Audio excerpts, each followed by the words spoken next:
네, 오늘도 이 아침에 함께 예배하게 하심을 찬양합니다. 처음 드릴 찬양 아름다우신 함께 찬양하시겠습니다.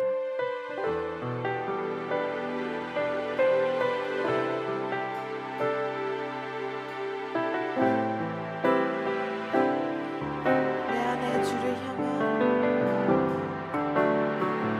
내 안에 주를 향한 이 노래 영원한 노래 있으니 날 향한 주님의 크신 사랑 영원히 찬양하리라.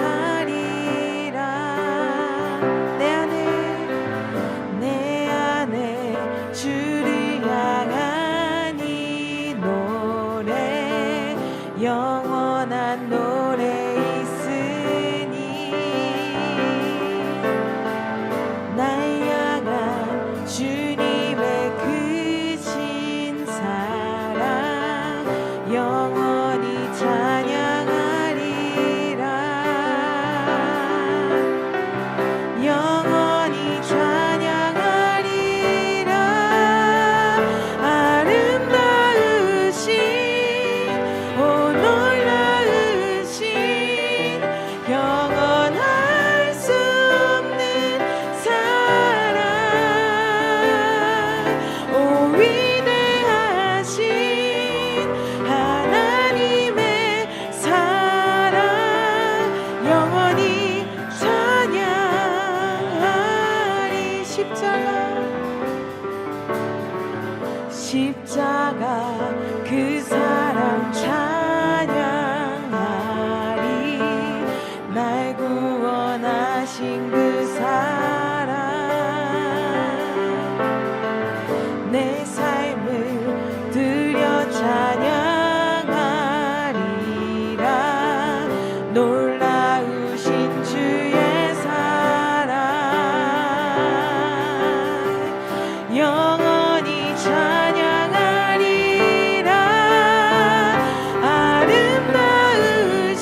나를 정케 하소서.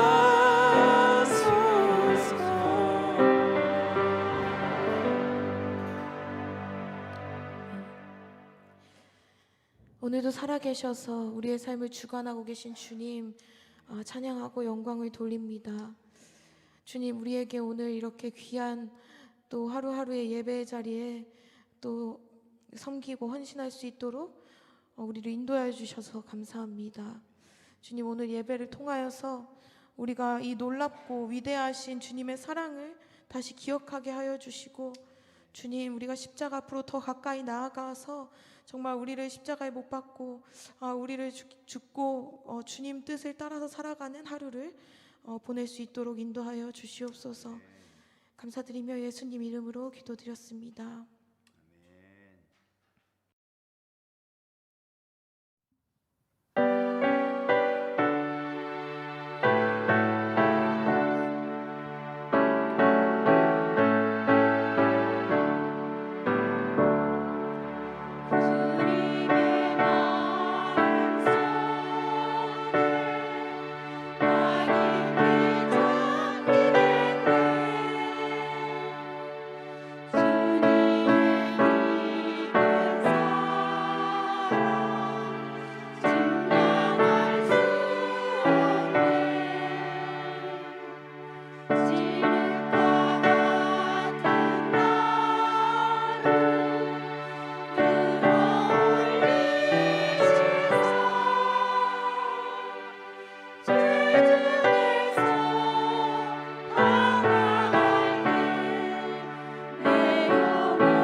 할렐루야. 고난주간 말씀 따라 걷기 목요일 여정입니다. 이 시간을 함께하고 있는 성도님들 환영하고 축복합니다. 오늘 이 시간에는 부패한 종교, 불의한 정치라는 제목으로 요한복음 18장 39절, 19장 16절까지의 말씀을 함께 나누길 소망합니다. 성경을 펼 수 있는 분들은 본문 말씀을 펴시고 함께 봉독하길 원합니다. 함께 말씀 봉독하시겠습니다. 6월절이면 내가 너희에게 한 사람을 놓아주는 전례가 있으니 그러면 너희는 내가 유대인의 왕을 너희에게 놓아주기를 원하느냐 하니 그들이 또 소리질러 이르되 이 사람이 아니라 바라바라 하니 바라바는 강도였더라. 이에 빌라도가 예수를 데려다가 채찍질하더라. 군인들이 가시나무로 관을 엮어 그의 머리에 씌우고 자색옷을 입히고 앞에 가서 이르되 유대인의 왕이여 평안할지어다 하며 손으로 때리더라. 빌라도가 다시 밖에 나가 말하되 보라, 이 사람을 데리고 너희에게 나오나니 이는 내가 그에게서 아무 죄도 찾지 못한 것을 너희로 알게 하려 함이로라 하더라. 이에 예수께서 가시관을 쓰고 자색 옷을 입고 나오시니 빌라도가 그들에게 말하되 보라, 이 사람이로다 하매 대제사장들과 아랫사람들이 예수를 보고 소리질러 이르되 십자가에 못 박으소서, 십자가에 못 박으소서 하는지라.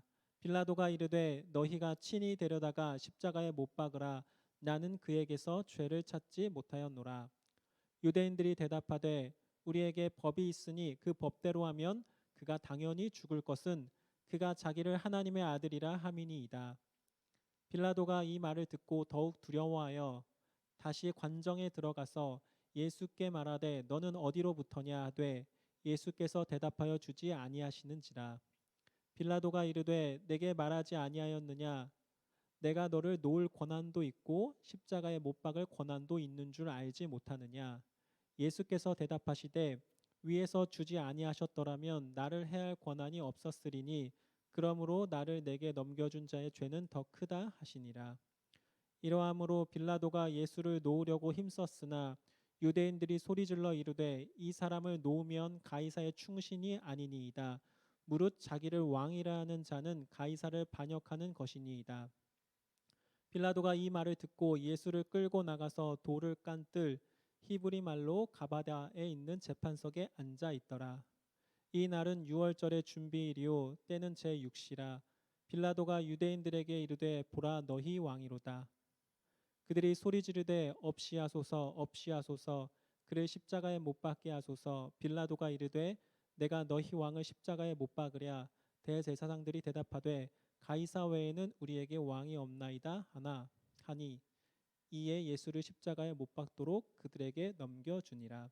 아멘. 오늘 말씀은 빌라도가 예수님은 죄 없다고 이야기하며 놓아주려고 하지만 오히려 유대인들은 대제사장들과 끈질기게 십자가형을 주장하는 이야기입니다. 이렇게 간단하게 이야기하면 두세 줄로 압축하고 요약할 수 있겠지만요. 말씀을 자세하게 읽어보면 유대인들이 얼마나 집요하게 예수님을 죽이려고 했는지 알 수 있습니다. 그리고 이렇게 집요함 속에서 이들이 예수님을 죽이려고 하고 있던 실제적 그 마음 가운데 있었던 더러운 속내와 그들의 더러운 마음이 우리는 잘 알 수 있습니다. 이 모습 속에서 우리의 모습을 발견하고 주님께 회개하고 돌아가는 시간이 되길 소망합니다. 가장 먼저 요한복음 18장 38절 40절 말씀 함께 보기를 원합니다. 38절에는 빌라도가 예수님의 죄 없음을 고백하는 장면이 나옵니다. 빌라도가 이르되 진리가 무엇이냐 하더라. 이 말을 하고 다시 유대인들에게 나가서 이르되 나는 그에게서 아무 죄도 찾지 못하였노라. 빌라도는 처음으로 예수님의 죄를 찾지 못했다고 고백을 하면서 예수님을 놓아줄 생각을 합니다. 그래서 이어서 39절에 이렇게 얘기합니다. 유월절이면 내가 너희에게 한 사람을 놓아주는 전례가 있으니 그러면 너희는 내가 유대인의 왕을 너희에게 놓아주기를 원하느냐 하니 40절에 이스라엘 백성들이 유대인들이 이렇게 반응합니다. 그들이 또 소리질러 이르되 이 사람이 아니라 바라바라 하니 바라바는 강도였더라. 우리가 잘 알고 있는 상황이죠. 유월절에 한 사람을 놓아줄 수 있는데 예수님이 아니라 오히려 강도인 바라바를 놓아달라고 유대인들이 요청을 하는 장면이죠.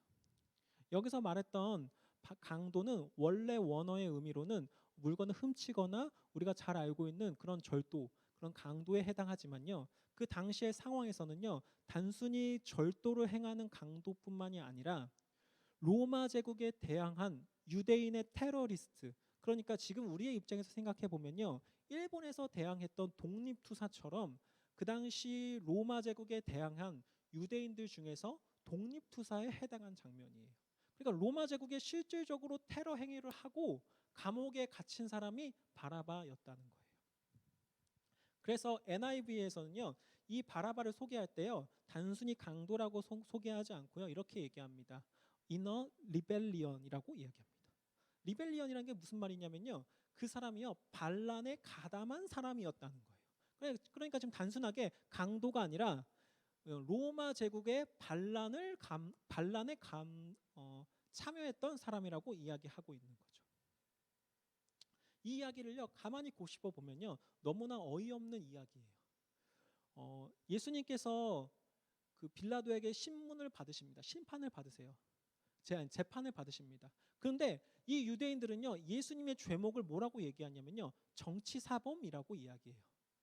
그것을 통해 무엇을 알 수 있냐면 왜 정치사범을 통했는지 알 수 있냐면요 그 당시에 모든 죄인들에게요 모든 그 감옥에 수감하고 있는 죄인들에게 다 십자가형을 처벌하지 않습니다. 십자가형을 처벌했던 죄목들이 있어요. 근데 그 죄목 중에 하나가 뭐냐면요 로마 제국에 반항하는 정치범일 경우에 십자가형을 처할 수 있습니다.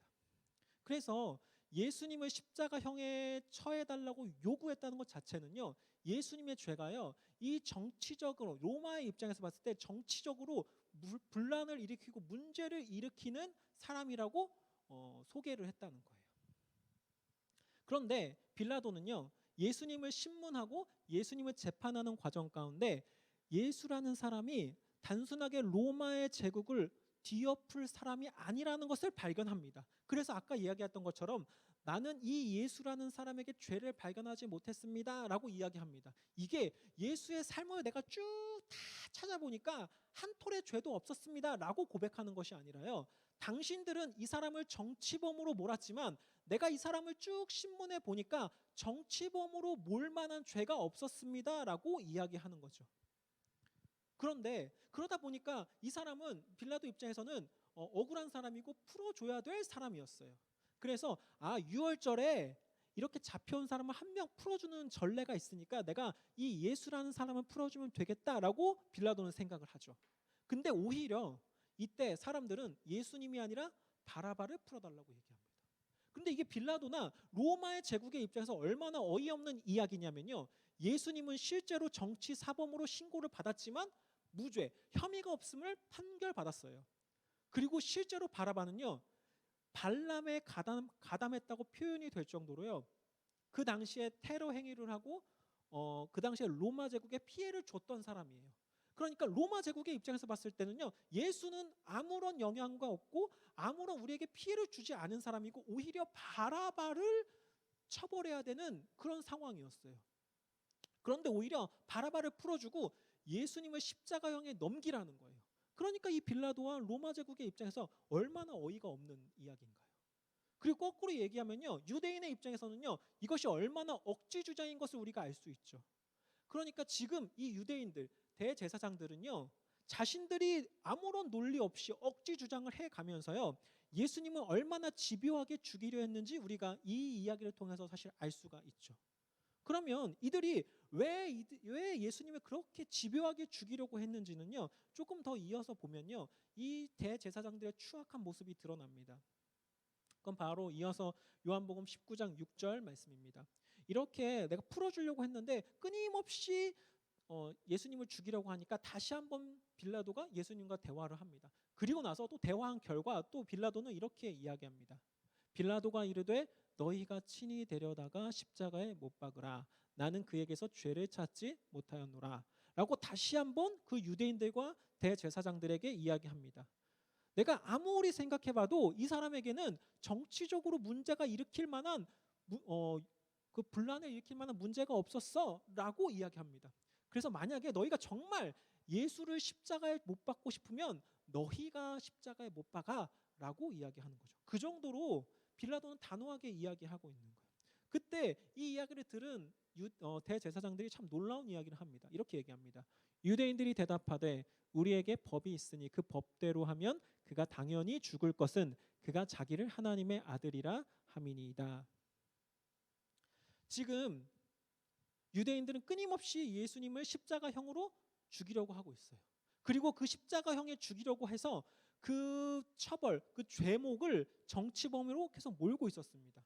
그런데 그 정치 문제로 이 예수님을 죽일 수 없을 것처럼 생각이 되자 다시 한번 유대인들은 생각을 바꿔요. 어떻게 얘기하냐면 이 사람은 실제로 그렇게 정치적으로 문제가 없을 수 있어도 우리 유대인의 입장에서 봤을 때는요 이 사람은 마땅히 죽어야 됩니다. 왜냐하면 자기를 하나님의 아들이라고 했기 때문입니다 라고 이야기하는 거죠.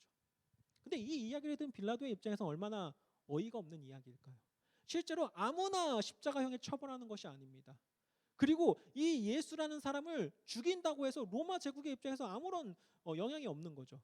만약에 정말 유대 법으로 이 사람이 잘못돼서 이 사람을 죽이려고 했다면 유대 법으로 돌로 쳐서 죽일 수도 있는데 계속해서 십자가형으로 빌라도의 재판 결과 십자가형으로 처벌하려고 했던 것이 빌라도의 입장에서 참 어이가 없는 부분이죠.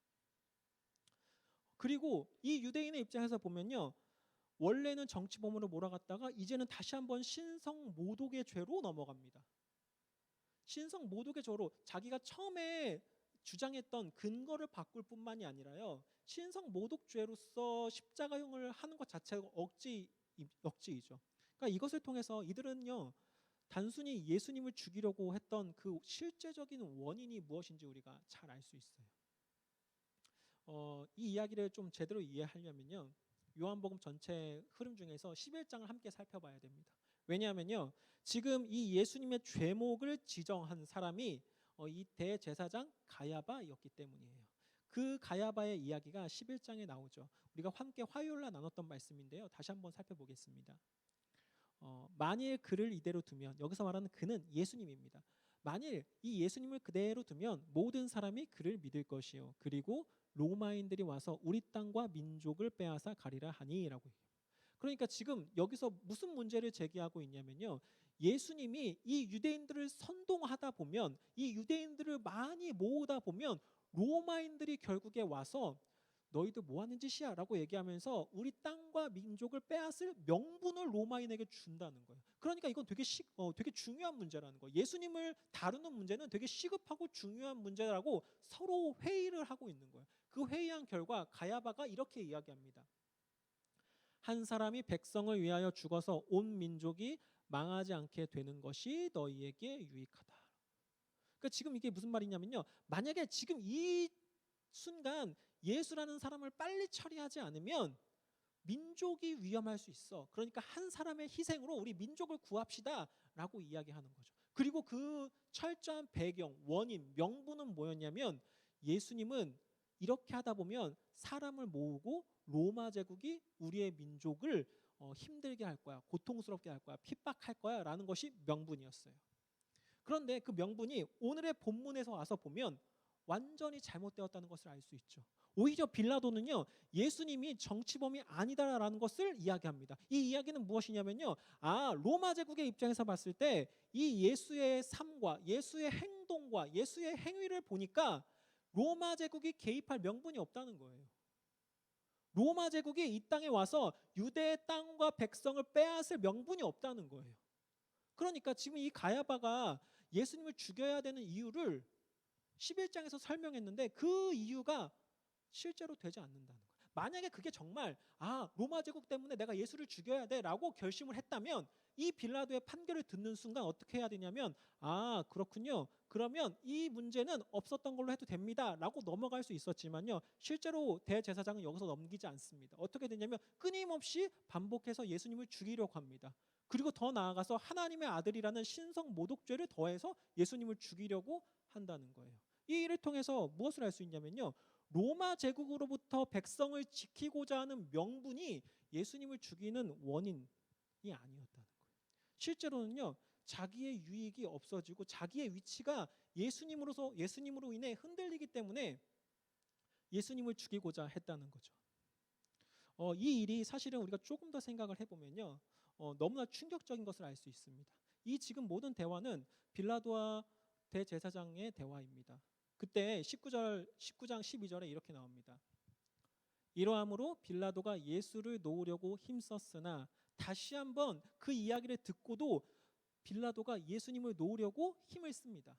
그때 유대인들이 이렇게 이야기하죠. 유대인들이 소리질러 이르되 이 사람을 놓으면 가이사의 충신이 아니니이다. 무릇 자기를 왕이라 하는 자는 가이사를 반역하는 것이니이다. 이 말이 무슨 말이냐면요, 이 말을 이해하려면 당시 황제와 그 당시의 그 분위기와 상황을 좀 이해할 필요가 있는데요. 당시 황제는 티베리우스 황제였어요. 근데 이 티베리우스 황제는 아주 다혈질이고 아주 그 처벌을 급박하게 하는 왕 중에 한 명이었습니다. 그래서 걸핏하면요, 자신의 신하들을요 가차없이 처벌을 했어요. 그런데 이런 상황을 빌라도나 유대인들도 잘 알고 있었죠. 그러다 보니까 지금 이 이야기는 무슨 얘기를 하냐면요. 마치 이렇게 얘기하는 거예요. 당신 우리가 정치범으로 신고한 예수를 아무 무죄로 판결하고 그 사람을 놓아준다고 한번 해보면 내가 이 사실을 티베리우스 황제에게 알린다고 하면 당신은 가만히 오히려 당신이 더 위험해질 수 있어라고 이야기하는 거죠. 왜냐면요, 티베리우스 황제는요 그 전후 상황을 자세하게 파악하고 빌라도가 잘했는지 못했는지 판단하는 게 아니고요. 왜 정치범을 그대로 놓아줬지? 이 유대인들이 다 정치범이라고 얘기하는데 왜 그 사람 빌라도만 혼자 아니라고 해서 왜 넘겨줬어? 혹시 이 빌라도 딴맘 먹은 거 아니야? 라고 생각하면서요 빌라도를 처벌할 수 있을 성향과 그 힘을 가지고 있었다는 거죠. 그래서 그걸 잘 알고 있던 유대인들이 이렇게 얘기하는 거죠. 당신 그런 식으로 하면 내가 신고할 수 있어, 내가 투서를 넣을 수 있어 라고 이야기하는 거죠. 그러자 빌라도가 오히려 예수를 살리고자 자기가 죽을 수도 있다고 생각한 결과 예수님을 십자가에 넘겨주게 되는 겁니다. 그런데요, 이 이야기는요 너무나 중요한 것인데요. 이 이야기가 왜 중요하냐면요, 19장 15절에 나오는 대제사장들의 고백 때문입니다. 빌라도가 이르되 내가 너희 왕을 십자가에 못 박으랴. 대제사장들이 대답하되 가이사 외에는 우리에게 왕이 없나이다 하니라고. 이 고백 자체를 들어보게 되면 처음에 아주 의아하고 우리가 이 대답을 이해할 수가 없죠. 왜냐하면 지금 이 대답을 하고 있는 대제사장들은요 유대인의 말씀 그리고 그 유대인들 중에서도 하나님의 말씀을 지키고 그 백성을 이끌어가야 될 영적 지도자들고 영적 리더들이었어요. 그런데 이 리더들과 지도자들의 입술 가운데요 뭐라고 얘기하냐면요 가이사만이 우리의 왕이다라고 이야기합니다. 그 구약에서만 봐도요 하나님만이 그 이스라엘 백성의 왕임을 너무나 잘 알고 있는 상황 가운데 이 가이사야가 왕이다라는 고백을 하고 있는 거죠.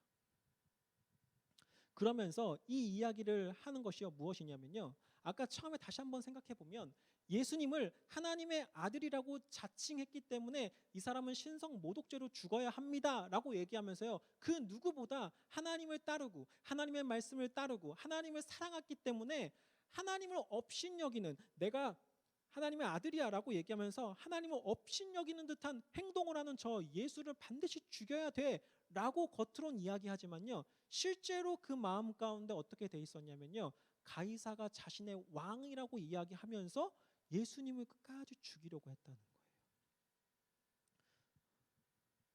그리고 아까 가이사에게 투서를 넣어서 너 빌라도 너희가 잘못하고 있으면 내가 여차하면 로마 제국에 투서를 넣어서 빌라도 너가 손해보고 너희의 생명의 위협까지 갈 수 있는 행위를 할 거야 라고 이야기할 정도로요 그 당시에 유대인들과 대제사장들은요 어느 누구보다, 오히려 빌라도보다 어느 누구보다 어떤 모습을 보이냐면요 로마 제국에 순응하고 로마 제국에 종속되어 있는 유대인들과 대제사장들을 보여줍니다. 그리고 실제로 오늘의 15절 말씀에는 이렇게 얘기하죠. 가이사가 왕이다 라고 이야기하는 거죠. 그런데 이 고백이요 요한복음 전체적인 흐름 가운데 살펴보게 되면요 너무나 큰 고백인 것을 우리가 알 수 있어요. 요한복음 8장 31절에서 32절 말씀입니다. 예수님께서 이렇게 얘기합니다. 그러므로 예수께서 자기를 믿은 유대인들에게 이르시되 너희가 내 말에 거하면 참으로 내 제자가 되고 진리를 알지니 진리가 너희를 자유롭게 하리라 라고. 그러니까 예수님의 입장에서 봤을 때요 이스라엘 백성들 그리고 이 세상의 사람들은요 어떤 사람들이었냐면요 얽매여 있는 사람들이었어요. 진리가 필요한 사람이었어요. 진리를 통해 자유를 누려야 되는 사람이라고 예수님께서는 그들을 바라보셨습니다. 그러니까 거꾸로 얘기하면요 종속된 사람들이었고요 죄의 종과 이 세상의 종과 죄의 종로를 타는 사람들이었다는 거죠. 그래서 예수님께서요 진리를 통해서 그들을 자유롭게 하기를 원했습니다. 그런데 여기에 어떻게 반응하냐면요 유대인들이 이렇게 반응합니다. 그들이 대답하되 우리가 아브라함의 자손이라 남의 종이 된 적이 없거늘이라고 얘기합니다. 그러니까 지금 무슨 말이냐면 무슨 소리 하는 겁니까? 저는 종이 된 적이 없습니다. 그래서 당신이 우리를 자유롭게 얘기한다는 것은 우리가 전혀 필요 없는 이야기고 당신이 나에게 줄 수 있는 자유는 내가 이미 누리고 있는 것입니다 라고 반박을 하는 거죠. 그것이 유대인들이 그리고 대제사장들이 했던 이야기예요. 아브라함의 자손이라고 했던 것은요, 이방인이 아니라 유대인들만이 이야기할 수 있는 부분이었죠. 그런데 오늘 말씀을 잘 생각해 보면 어떻게 되나요? 실제로는요, 자기는요, 자유를 누리는 아브라함의 자손이라고 생각할 수 있었겠지만요, 이 요한복음에 전체적으로 쭉 흘러오면서 어떻게 됐냐면요, 로마 제국에 종속되어 있는 대제사장의 모습을 보게 됩니다. 그 세상의 종노릇하고 그 로마 제국의 종노릇하고 있는 모습을 보여주는 거예요.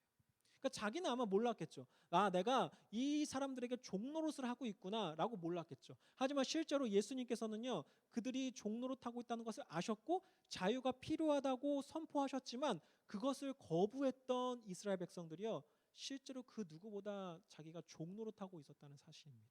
이것이 사실 우리의 모습입니다. 만약 어떤 지나가는 사람들에게 아, 여러분은 죄의 종노릇하는 사람입니다. 여러분은 노예의 삶을 살고 있어요. 종의 삶을 살고 있어요.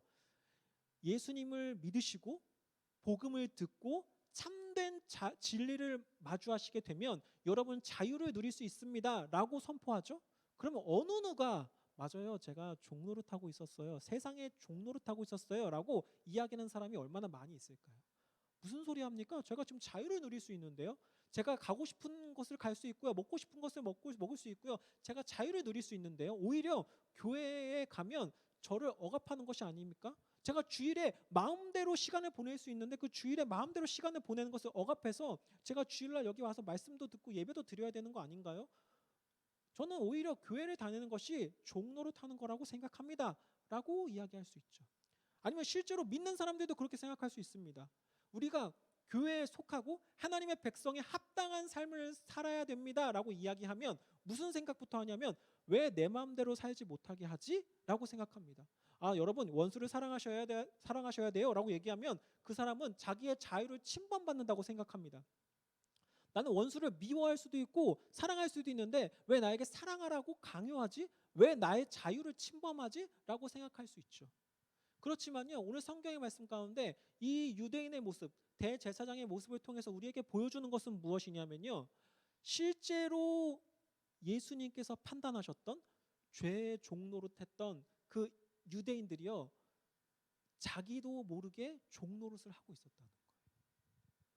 그러면서 예수님이 제시한 진리와 자유를 거부하고 필요 없다라고 생각하고 있었다는 거예요. 우리도 마찬가지입니다. 우리도 예수님께서 우리에게 약속하시고 우리에게 필요하다고 말씀하시는 것이 우리가 그렇게 필요하지 않다고 생각할 수 있어요.